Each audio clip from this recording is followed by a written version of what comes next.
Defections, floor crossings, resignations, rumors of threats, and bullying. Folks, it's palace intrigue.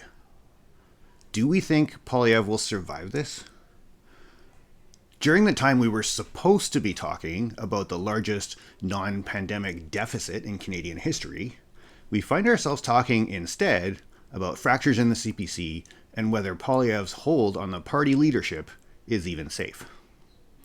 I'm Steve Sanford, you're watching Dominion Report. One other thing I'm going to cover today is the recent speculation about a non-confidence vote in a snap federal election. That conversation was a bit silly, and I'll explain why a little bit later in the video. Now, we've spoken on this channel numerous times about Poilievre, his upcoming leadership review, and this has been ever since he lost his 2-decade-held riding in Ottawa-Carleton and had to be parachuted into the safest Conservative riding in Canada to retain a seat in Parliament. We've also spoken about the systemic rift in the Conservative movement that harkens back to the merging of the old Progressive Conservative Party with the Reform Party, and how the current makeup of the federal CPC is primarily from the Reform side of that merger.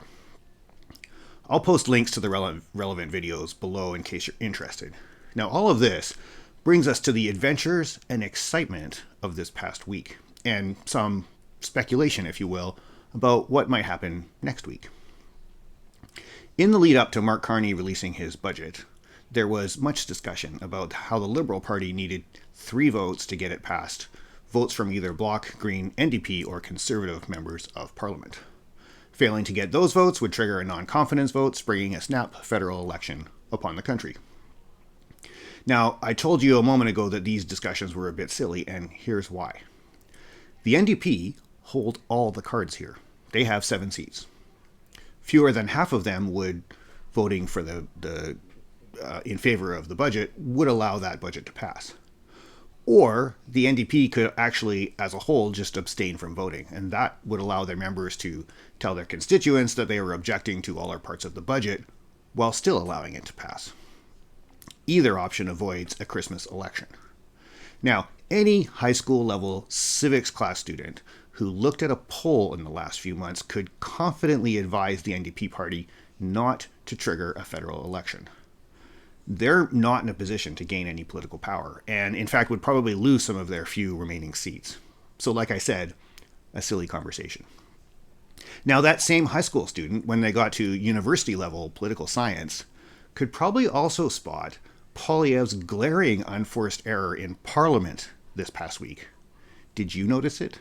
If not, stand by. I'm going to get to it shortly. Non-confidence discussions aside, the budget was released last week and it's still going through parliamentary review, but it looks like it's going to pass. And there are enough items in that budget to talk about it to merit a separate video. And so I'm working on that. And if you don't want to miss it, be sure to subscribe and hit the notification bell.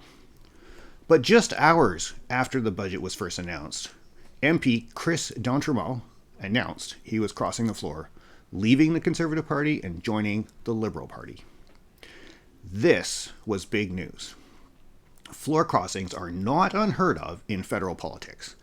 In the past 25 years, there have been 10 party-to-party crossings. There were a few others where MPs either left a party to become independent or joined a party after being an independent. Plus, of course, there's Maxime Bernier's case where he left a party to start a new party.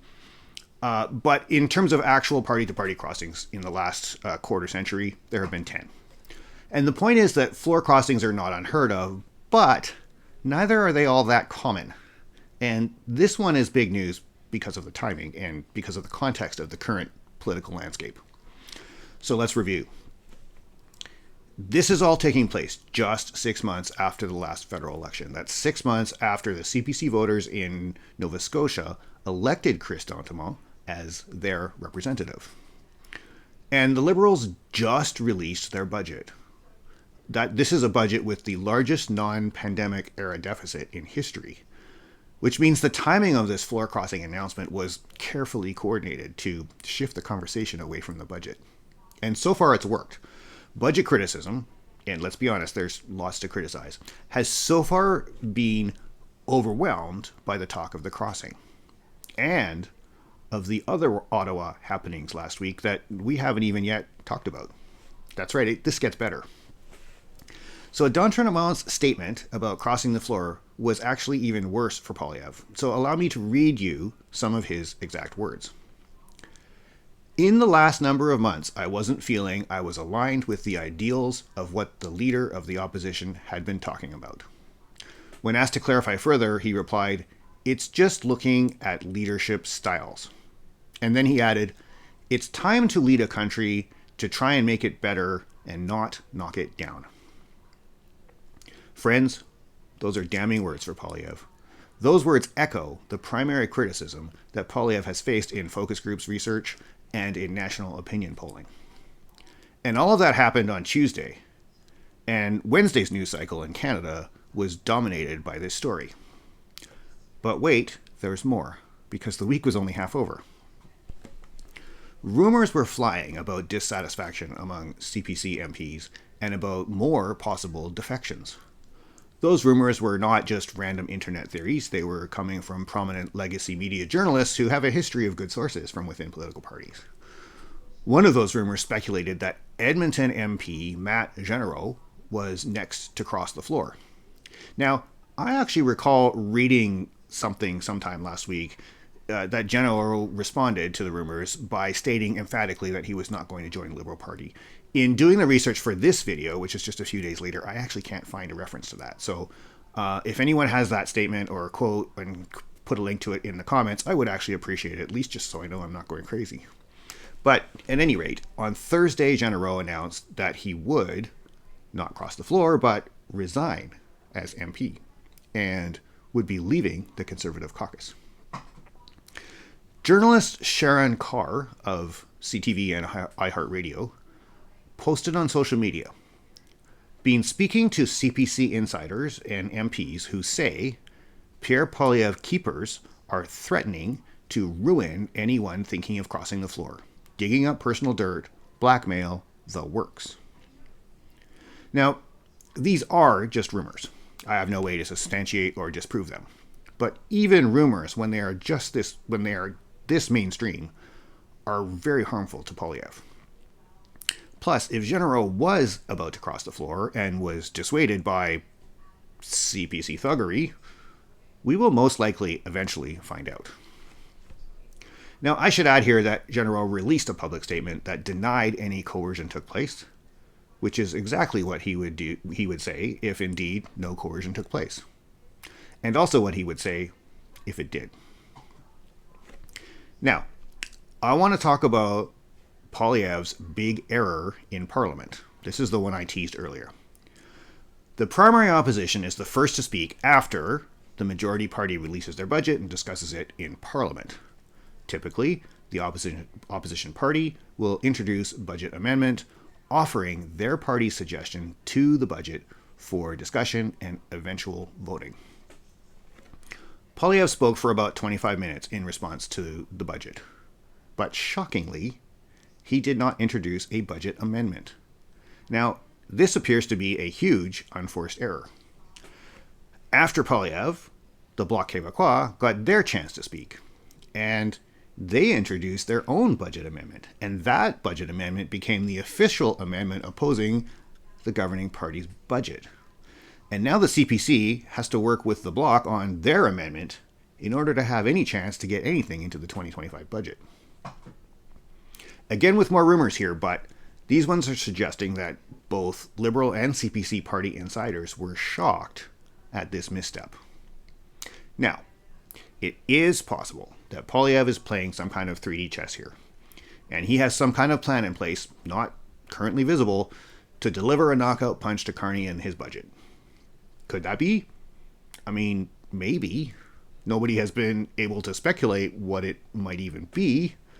And plus, as we've discussed in previous videos, Poilievre has demonstrated a distinct lack of even basic strategic acumen. So I just don't see that happening. And before we wrap up, the cherry on the Sunday for this no good, really bad week for Poilievre, and it didn't happen on Sunday, but on Friday, this is when numerous CPC MPs randomly posted to social media all about how amazing and wonderful Poilievre is as their leader. All about how his leadership and his intelligence and resilience and work ethic are an inspiration to all. No context, just raw, unfiltered adulation, all on the same day.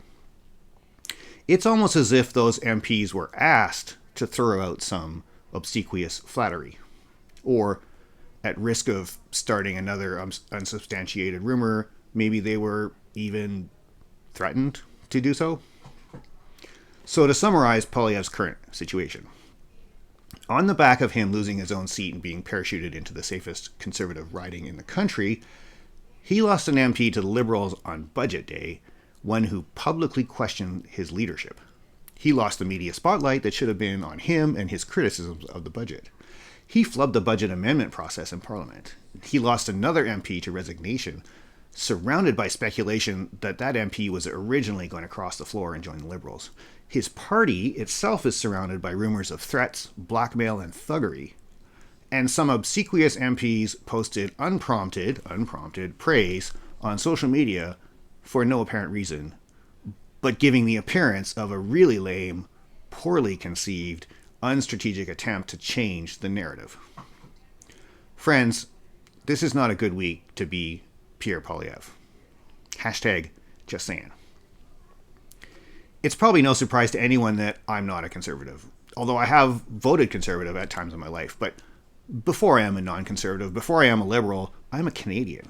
As a Canadian, I feel strongly that we need robust government, which includes strong leadership in every mainstream political party, not just the one that I particularly happen to follow at this time.